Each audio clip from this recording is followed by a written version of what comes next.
नमस्कार, मैं हूं आपके साथ अंजना शर्मा और आप देख रहे हैं वर्तमान युग।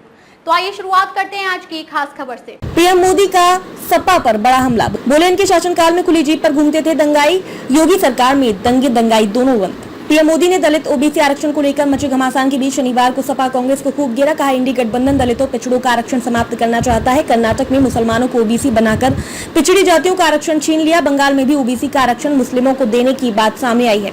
एससी एसटी ओबीसी आरक्षण छीनने वालों के सामने सिर्फ मोदी सीना तान कर खड़ा है। गारंटी दी कि किसी हालात में आरक्षण छीनने नहीं देंगे और ना धर्म के आधार पर आरक्षण होने देंगे। आरक्षण वंचितों और गरीबों का अधिकार है और मोदी सरकार उसका चौकीदार है।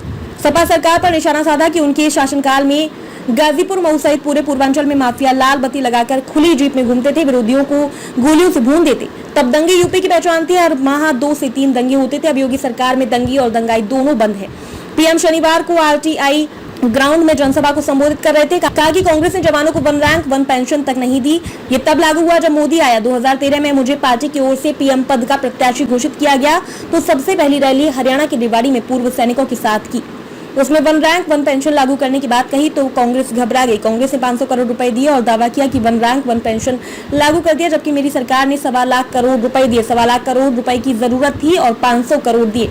ये तो जवानों के साथ धोखा था। उन्होंने कहा कि गाजीपुर हो, उत्तर प्रदेश हो या पूरा देश हो, परिवारवादी पार्टियों के नेता महल पर महल बनाते चले गए, लेकिन गाँव का गरीब किसान, मजदूर, दलित, वंचित छोटी जरूरतों के लिए जूझता रहा। सपा कांग्रेस वाले वोट और सत्ता के लिए कुछ भी कर सकते हैं। सपा के शहजादे ने कहा था कि माफिया की एंट्री रोकेंगे, मगर वह तो माफिया के चरणों में ही बैठ गए। जिन्होंने माफिया को पाला पोसा टिकट दिया वे आपकी लड़ाई नहीं लड़ सकते। इंडिया गठबंधन की जितनी पार्टियां हैं उनके अवगुण और पहचान एक समान है। वह घोर सांप्रदायिक जातिवाद और परिवारवाद है। वह दलित पिछड़ों को आगे बढ़ने नहीं देना चाहते। षड्यंत्र कर बाबा साहेब अम्बेडकर को हरा दिया। रामनाथ कोविंद का अपमान किया। आदिवासी राष्ट्रपति द्रौपदी मुर्मू के खिलाफ खड़े थे, लेकिन अब सुहेल देव के नाम पर अब ट्रेन चल रही है। सपा के शहजादे राम मंदिर को बेकार बताते हैं तो कांग्रेस मंदिर में ताला लगवाने की बात करते हैं। कहते हैं कि कश्मीर में अनुच्छेद 370 दोबारा लाएंगे। कांग्रेस फिर कश्मीर में आतंकवाद लाना चाहती है। गर्व है कि जम्मू कश्मीर की चर्चा पूरे विश्व में हो रही है। जम्मू कश्मीर के उपराज्यपाल मनोज सिन्हा का नाम लिए बिना कहा कि आज गाजीपुर का बेटा जम्मू कश्मीर की कमान संभाल रहा है। कश्मीर के लोग भी विकास देख रहे हैं। वहाँ के लोग गाजीपुर का नाम जान गए हैं। गाजीपुर लोकसभा सीट से भाजपा के पारसनाथ राय के सामने सपा ने माफिया मुख्तार अंसारी के भाई अफजाल अंसारी को उम्मीदवार बनाया है।